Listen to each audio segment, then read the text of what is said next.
了啊！这是卡瓦，下手为强，才能保。但是在魔术，是我同校同学，信得过。说不定啊，能要挑战，我会希望完全不同的东西。龙尾横扫，霍氏雕都吹嘘了一遍。朱诺伯爵，这3座越比你强的人，都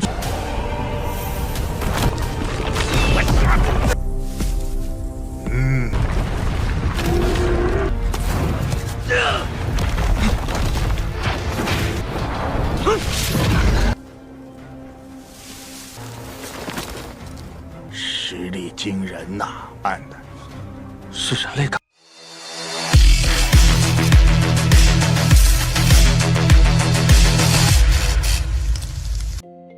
Halo semua, selamat datang di Ruang Sinema. Bagaimana kabar kalian semua? Semoga selalu sehat dan baik-baik saja. Sesuai jadwal, jadi pada hari ini kita akan kembali melanjutkan series Donghua Calling Dragon episode ke-7. Namun sebelum kita mulai episode terbarunya, kita akan melihat dulu apa saja yang telah terjadi pada episode sebelumnya. Di suatu malam, murid-murid Akademi Ernest mengalami tragedi di hutan akibat serangan monster ular. Itu pun menewaskan semua orang yang melawan maupun melarikan diri. Sementara di esok harinya, Court melatih Linli dan metode aliran pahat datar. Teknik memahat yang hanya menggunakan satu alat, yakni pahat pipi. Ini berguna untuk melatih kekuatan mental. Metode ini juga mengajarkan kesabaran, fokus, serta pengendalian elemen alam melalui nadi elemen pada batu. Selama berbulan-bulan, Linli berlatih tanpa henti, hingga bahkan liburan musim dingin. Linli berlatih tanpa henti hingga liburan musim dingin. Di saat teman-temannya pulang kampung, dia itu teruslah berlatih. Ia juga menerima surat dari adiknya, yakni Warrenton, yang mengabarkan telah diterima di Akademi Prajurit Kerajaan O'Brien. Selama 3 bulan berlatih keras, Linli berhasil menguasai teknik ukiran datar dan mengikuti ujian level 5. Ia berhasil bertahan dari serangan seluruh guru selama 10 menit, menjadikannya sebagai penyihir level 5 termuda dalam sejarah Akademi Ernest. Malam setelah perayaan, Delia memberikan lencana pelindung kepada Linli. Keesokan harinya, diam-diam Linli berangkat menuju pegunungan Heaven Magic untuk menguji kemampuannya secara nyata. Nah, sekarang kita akan melanjutkan episode terbarunya. Dengan mengenakan jubah hitam, layaknya seorang penyihir misterius, Linli memulai perjalanan menuju pegunungan Heaven Magic untuk bisa mengasah kemampuannya secara langsung. Bebe yang bersemangat menyambut petualangan itu. Ia tampak antusias di sisinya.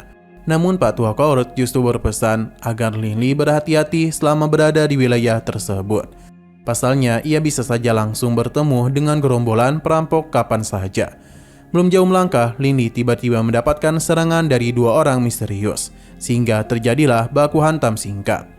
Namun tepat ketika Linli bersiap memasuki mode serius dan mengaktifkan kekuatan sihirnya, salah satu penyerang ternyata dikenalnya sebagai seorang murid dari akademi yang sama bernama Desert. Selain mengenali Linli sebagai teman satu akademinya, Desert juga mengetahui bahwa dia adalah salah satu jenius, bahkan di usia 15 tahun, dia telah menjadi penyihir level 5. Kejadian itu langsung menghentikan baku hantam. Desert kemudian memperkenalkan kedua rekannya bernama Kappa dan Mart, 2 prajurit bayaran yang sengaja ia sewa untuk menemaninya menjelajahi pegunungan Heaven Magic. Meskipun Mart sempat meminta maaf atas kejadian sebelumnya, ia pun menegaskan bahwa di pegunungan Heaven Magic berlaku hukum rimba. Siapa yang lebih cepat menyerang orang asing, dialah yang unggul. Dan itulah cara terbaik untuk bisa melindungi diri sendiri. Atas dasar itu, Desert pun mengajak Linli untuk berjalan bersama rombongannya, agar perjalanannya bisa menjadi lebih aman. Linli tentu saja setuju. Meskipun Pak Tua Court sempat mengingatkan bahwa perjalanan bersama belum tentu menjamin keamanan, Linli ini masih berpendapat bahwa Desert adalah teman satu akademi yang bisa dia percayai. Dan ia juga berniat untuk berpisah dari rombongan setelah benar-benar tiba di area pegunungan yang lebih dalam. 对了啊，这是卡瓦，下手为强，才能保。但是在魔术，是我同校同学，信得过。 Sementara itu, di galeri seni Fork, seorang tokoh bernama Tuan Pangeran Juno sedang berada di aula pameran biasa. seorang pemandu lelang yang heran mendekatinya dan bertanya mengapa ia menghabiskan waktu setiap hari di tempat itu. Tuan Pangeran Juno menjelaskan bahwa ia tidak tertarik dengan ukiran yang sudah memiliki harga pasti. Baginya, berada di tempat ini adalah cara untuk mempertajam kepekaannya terhadap seni ukiran. Sayangnya, hingga saat itu ia belum menemukan satupun ukiran yang benar-benar menarik perhatiannya di tahun ini. Hingga kemudian, pandangan Tuan Pangeran Juno berhenti pada 3 buah ukiran patung yang menampilkan ketelitian dan kehalusan yang luar biasa.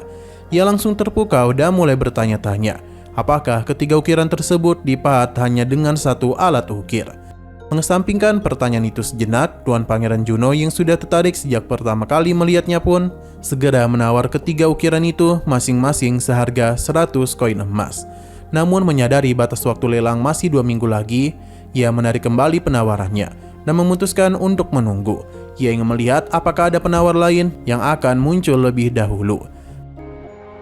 廉价用元机器，哎呀，也不可能做到100%验筹100金币。件石雕拍卖终止日期是。 Kembali ke perjalanan di pegunungan hewan magic, Lizard merasa heran mengapa Lily terburu-buru masuk ke kawasan itu, padahal ia baru saja mencapai level 5. Lily memberitahu dengan tegas bahwa sebanyak apapun latihan yang ia lakukan tidak akan sebanding dengan pengalaman bertarung nyata. Dan itulah alasan mengapa ia datang ke sini untuk meningkatkan kemampuannya secara langsung. Lizard membenarkan pandangan Lily, namun ia menambahkan bahwa baginya berlatih sambil menghasilkan banyak koin emas jauh lebih menguntungkan. Caranya adalah dengan mengumpulkan inti kristal magic dari hewan magic yang berhasil mereka kalahkan. Lily menanggapi bahwa inti kristal di bawah level 6 nilainya sangatlah rendah, dan Pak Tua Coward membenarkannya. Ia juga memberitahu bahwa harga inti kristal di bawah level 6 tidak sebanding dan harga ukiran batu yang sebelumnya Lily kirim ke galeri Prox. Lizard menjelaskan bahwa inti kristal magic level 6 bisa terjual hingga 1000 koin emas. Selama Lily bergabung bersama mereka, mendapatkan banyak inti kristal level 6 bukanlah hal yang mustahil. Bahkan mungkin mereka bisa menghabisi hewan magic level ke-7. Mendengar hal itu, Maret mencoba memprovokasi Lily dan berkata bahwa jika Lily tidak berani menantang hewan magic di level tinggi, maka ucapan mencari pengalaman tempur hanyalah omong kosong belaka. Maret bahkan mengakui bahwa sekalipun dirinya mungkin akan melarikan diri jika sungguh-sungguh bertemu dengan hewan level 7. Karena perbedaan antara hewan level 6 dan 7 sangatlah besar, dan nyawa tidaklah layak dipertaruhkan hanya demi sebuah latihan. Meskipun ucapan Maret adalah sebuah fakta, Lizard berdalih bahwa itu hanyalah angan-angan, dan siapa tahu mungkin mereka benar-benar bisa melakukannya. Bahkan ia menyebut jika ada hewan magic yang dikenal berasal dari keturunan ras naga level 7 sebagai target yang mungkin bisa mereka taklukkan bersama. Tiba-tiba di tengah percakapan itu, sebuah serangan mendadak datang dari arah tak terduga. 说不定啊，能要挑战，我会希望完全不同的东西。龙尾横扫。 Sambil segera berlindung dari serangan gerombolan perampok, Pak Tua Coward meminta Lily untuk tidak mengambil risiko. Terungkap bahwa Lizard telah meninggoy, sementara kedua prajurit bayaran yang dia sewa tidak bisa berbuat apa-apa. Lebih dari itu, Pak Tua Coward menyadari ada kejanggalan pada panah yang mengenai Lizard. Dibandingkan panah milik para perampok biasa, panah yang menghabisi Lizard mengandung sihir kecepatan ekstrim. Ia menandakan bahwa penyerangan sebenarnya adalah seorang ahli sihir atribut angin yang setidaknya berada di level 5. Bahkan meski sama-sama berada di level 5, pengalaman bertarung Lily masih jauh di bawah musuh yang tengah mengintainya. Adapun para perampok yang kini menampakkan dirinya hanyalah orang-orang biasa, yang berarti ada sosok lain yang lebih berbahaya bersembunyi di balik mereka. Dengan fakta itu, Pak Tua Coward mendesak Lily untuk segera melarikan diri sebelum terlambat. Namun, alih-alih menuruti perintah itu, Lily justru memilih mengajak kedua prajurit bayaran untuk melakukan perlawanan bersama. Menyadari ada seorang penyihir di pihak Lily, sosok misterius itu kembali melepaskan panah berkecepatan ekstrim. Meskipun Kappa berhasil memblokir serangan itu berkat arahan cepat dari Lily.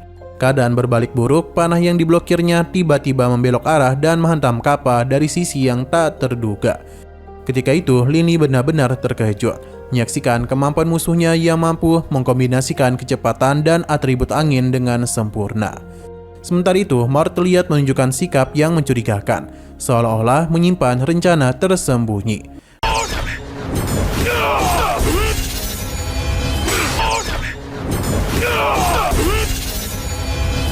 Di waktu yang bersamaan, kembali ke galeri seni Prox.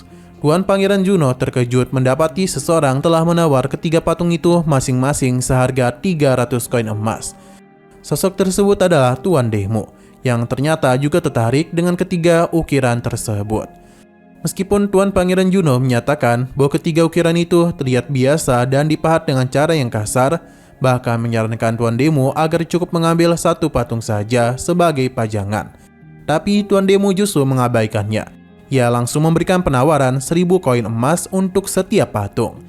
Tuan Pangeran Juno kembali meminta Tuan Demo mempertimbangkan keputusannya, mengingatkan bahwa masih banyak ukiran yang lebih baik di aula pameran lain. Namun Tuan Demo tidak mempedulikannya. Tepat ketika Tuan Demo hendak menandatangani perjanjian lelang, Tuan Pangeran Juno tidak lagi bisa menahan diri. Ia pun ikut menawar dengan harga 1100 koin emas.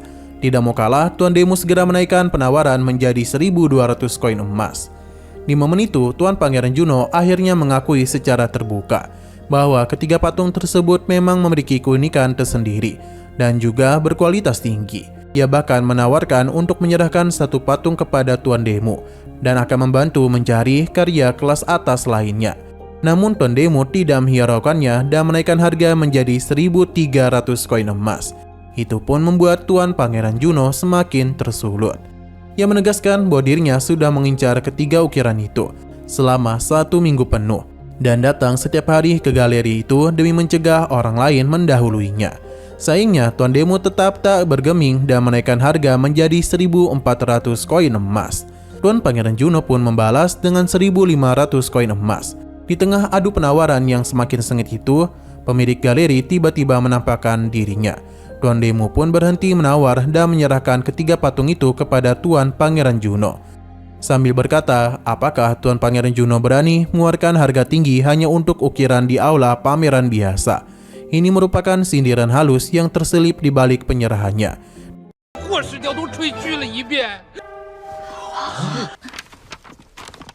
朱诺伯爵，这3座题1500金。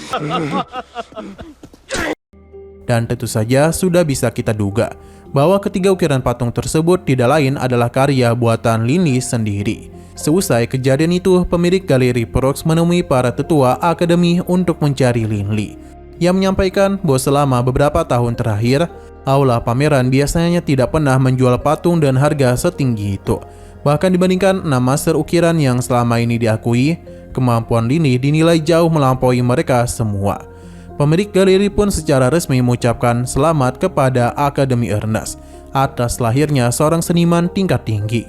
Lebih dari itu, galeri Prox bersedia memberikan kartu magic perak kepada Linli dan mengizinkannya membuka aula pameran pribadi di aula pameran para ahli. Kabar mengejutkan itu tidak hanya membuat para tetua akademi terdiam. Delia yang secara tidak sengaja mendengarkannya pun ikut terkejut. Namun sayangnya, Linli saat itu sedang tidak berada di akademi, sehingga tidak ada yang bisa menemuinya untuk sementara waktu. Di tempat lain, menyadari bahwa melarikan diri sudah bukan pilihan, Linli akhirnya memutuskan untuk melakukan perlawanan. Ia mengaktifkan atribut angin untuk mendeteksi lokasi para musuhnya. Namun dengan perbedaan pengalaman bertarung yang sangat jauh, Linli jelas kewalahan menghadapi penyihir misterius itu. Berbagai serangan memaksanya terus-menerus menghindari tanpa sempat melancarkan serangan balik yang berarti.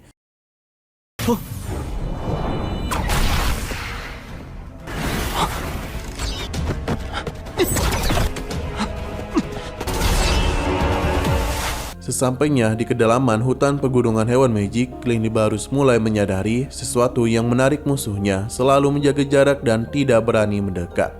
Kortun berpendapat bahwa sosok misterius itu kemungkinan besar tidak mahir dalam pertarungan jarak dekat. Menyadari hal itu, Babe sempat menawarkan diri untuk turun tangan. Namun, Linli Barus segera menolaknya. Baginya, ini adalah ujian yang harus ia selesaikan sendiri, kecuali dalam situasi benar-benar terdesak, Babe itu tidak diizinkan untuk ikut campur. Dalam pemahaman itu, Linli pun kembali berupaya memaksakan musuhnya terlibat dalam pertarungan jarak dekat. Dan benar saja, musuh itu terus menjaga jarak serta menghindari konferensi langsung. Bahkan ketika Lini sempat menjauh, sang musuh memanfaatkan celah itu untuk melepaskan panah atribut angin. Melihat Lini yang tampak tidak berdaya setelah terkena panahnya, sosok itu pun memintanya untuk menyerah. Menurutnya, Lini sama sekali tidaklah memiliki peluang untuk menang. Terlebih lagi dari segala pengalaman, ia merasa para bangsawan dari Akademi Sihir selalu bersikap sombong. Padahal kemampuan mereka tidaklah sepadan dengan kesombongan itu. Tepat ketika sosok itu benar-benar hendak menghabisi Lini, sesuatu mengejutkan pun terjadi. Serangan jarak dekat yang sebelumnya dilancarkan oleh Lini ternyata bukanlah serangan biasa, melainkan sebuah simbol sihir tanah yang diam-diam menciptakan teknik sihir gravitasi. Dengan kata lain, Lini telah menjebaknya sejak awal.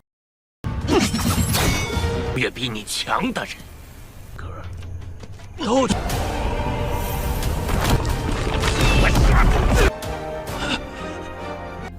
Setelah berhasil mengalahkan musuhnya, Lini terlihat mengubur jasad rekannya dengan tangannya sendiri. Ia pun berjanji kepada dirinya sendiri tidak akan pernah lagi membiarkan rekannya terluka, apalagi tewas. Tanpa membuang waktu, ia segera melanjutkan perjalanan menuju pegunungan hewan magic. Babe yang masih penasaran kembali bertanya mengapa ia tidak diizinkan untuk turun tangan. Lini tetap pada pendiriannya karena itu adalah ujiannya, dan ia ingin menyelesaikan setiap rintangan dengan kemampuannya sendiri. Tak lama kemudian, Lini akhirnya benar-benar tiba di wilayah pegunungan hewan magic, tepat yang dikenal sebagai pegunungan nomor 1 di benua ini, yang menyimpan hewan magic dalam jumlah tak terhitung, sehingga layak disebut sebagai salah satu kawasan paling berbahaya di dunia. Menyadari hal itu, Lini segera mengaktifkan atribut anginnya untuk memeriksa setiap sudut di sekitarnya. Namun saat ia mulai merasa situasi cukup aman karena hanya mendeteksi hewan magic tingkat rendah, Korut pun memperingatkannya untuk tidak lengah. Pasalnya hewan magic tingkat tinggi mampu menyembunyikan diri ke dalam tanah. Bahkan hewan magic di tingkat alam suci sanggup menyamarkan keberadaan sepenuhnya. Peringatan Korut itu langsung terbukti. Seekor badak tanah level 3 tiba-tiba melancarkan serangan tanpa peringatan. Lili pun berhasil menghadapinya dengan relatif mudah berkat kombinasi atribut angin dan teknik baku hantam yang ia kuasai.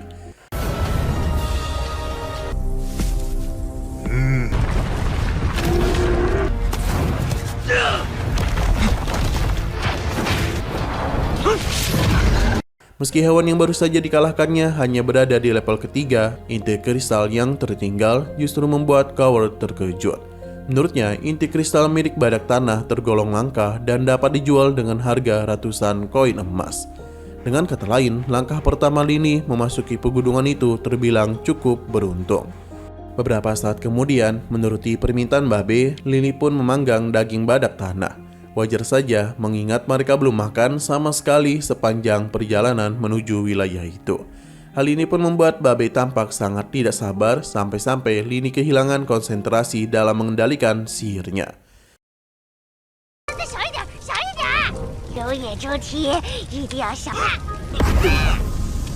Keesokan harinya, Lini melanjutkan perjalanan. Kali ini menelusuri wilayah pegunungan lebih dalam. Di tengah perjalanan, ia tanpa sengaja melihat tanaman rambat yang seolah-olah bergerak sendiri. Korut pun segera memintanya mengambil jalan memutar dan tidak sembarangan menebang tanaman berduri tersebut, demi menghindari konsekuensi yang tidak diinginkan. Terlebih lagi, tidak ada seorang pun yang tahu apa yang bersembunyi di baliknya. Di saat itulah Lini Barus kembali teringat pada impian rekannya untuk suatu hari memasuki pegunungan hewan magic itu. Korut memintanya untuk lebih fokus pada dirinya sendiri. Semakin dalam mereka melangkah, semakin banyak pula hewan magic tingkat tinggi yang mengintai. Kelengahan sekecil apapun bisa berujung fatal. Namun peringatan itu belum sempat sepenuhnya meresap ketika Lini melihat pemandangan yang membuatnya terkejut. Begitu banyak jasad manusia yang tergeletak di tempat itu. Setelah memastikan tidak ada satupun yang masih hidup, ia memberanikan diri mendekati setiap jasad untuk memeriksa luka yang ada. Ia bertanya-tanya hewan magic apa yang mampu meninggalkan cedera fatal seperti itu. Setelah menganalisis kondisi luka-luka itu, Korut menyimpulkan bahwa ini bukanlah ulah hewan magic, melainkan tindakan manusia, seseorang yang menggunakan cara sangat sadis untuk menghabisi musuhnya, dan kemungkinan besar memiliki kemampuan yang sangat mengerikan.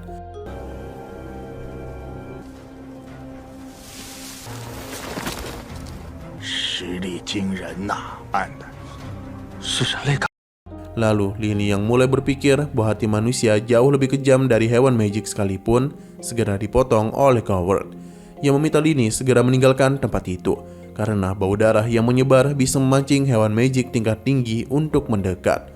Dan seperti biasa, ucapan Coward langsung terbukti. Kawanan hewan magic serigala angin mulai bermunculan, tertarik oleh aroma darah dari para mayat. Saat Babe beranggapan hanya ada 5 monster, Lini segera mengkoreksinya karena itu bukanlah serigala biasa, melainkan kelompok monster serigala angin. Selain memiliki kecerdasan yang cukup tinggi, koordinasi antara anggota kelompoknya pun sangat solid. Alih-alih meninggalkan tempat itu, Lini justru memutuskan menjadikan kawanan serigala angin itu sebagai bahan latihannya. Meskipun harus menghadapi 5 monster sekaligus yang terus bekerja sama menyerang dari segala arah, Lini tidaklah gentar. Keunggulan atribut gandanya menjadi kunci. Atribut angin untuk menyerang, atribut tanah untuk bertahan. Sehingga dan kombinasi itu 1 lawan 5 bukanlah hambatan berarti untuknya. Satu persatu monster serigala angin itu berhasil ia kalahkan. Coward baru saja selesai memuji fleksibilitas kombinasi sihir dan teknik prajurit Lini.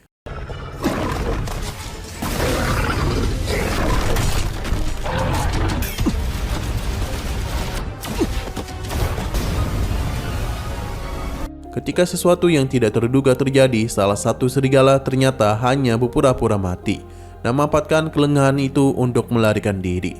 Coward kemudian langsung meminta Lini menghabisinya sebelum terlambat.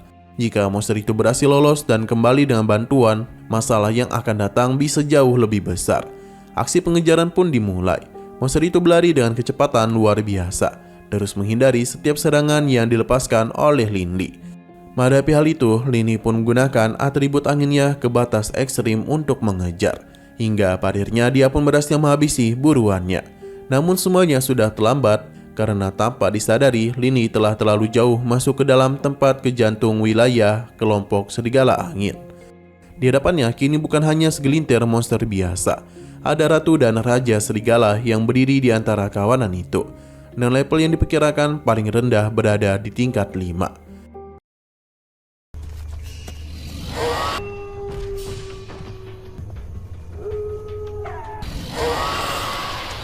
Nah, sayang sekali lagi seru-serunya, episodenya pun harus bersambung dulu.